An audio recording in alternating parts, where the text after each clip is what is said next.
Wengi wamekuwa wakinipigia simu na kuniuliza nini hasa kinaendelea katika upande wa nchini Afrika ya Kusini mara baada ya kusikika kwamba Peter Shalulile amesajiliwa na Dar es Salaam Young Young Africans ambao ni mabingwa mara 5 katika ligi ya NBC. Kwa jumla akiwa ametoka katika kikosi cha Aboyelo, Minyona Pezulu au Brazilians Piano and Shoeshine.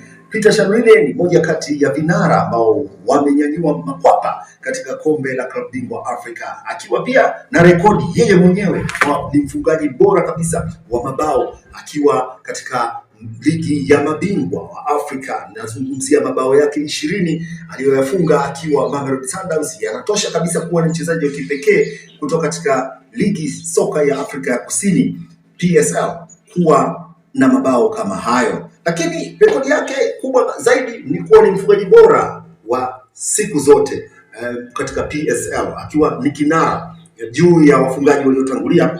Nazungumzia kina Siamonga Nongete ambaye yeye alikuwa na magoli 123, lakini pia Bradley Grobler huyo alikuwa pale Super Sports.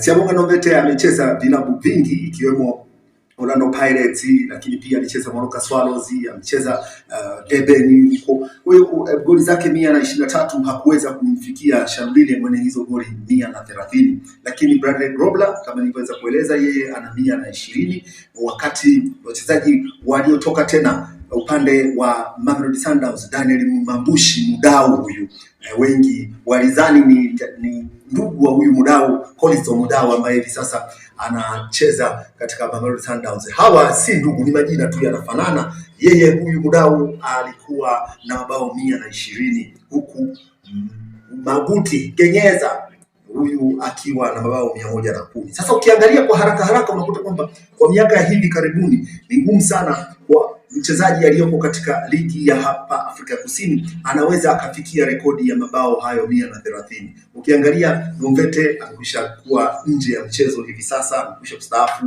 Bradley Grobler ndio kidogo tiamaji jioni kabisa, lakini Daniel Mambushi Mudau huyu hayupo kabisa katika soka hivi sasa. Ni yupo katika bench pale Mamelodi Sundowns, lakini Mabuti Kenyeza yeye naye alikisha kutundika daruga muda mrefu sana na mabao 110.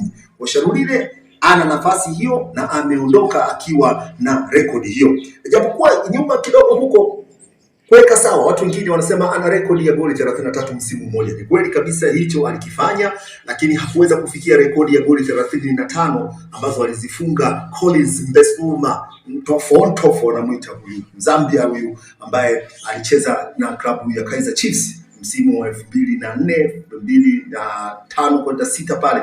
Kulikuwa kuna mtanange mzito kabisa na Collins Mbesuma alifanya vyema kabisa kuweza kufunga goli 35. Lakini Peter Shalulile ambaye ndio sasa yungali katika nasema mstari wa juu, yeye alifunga goli 33.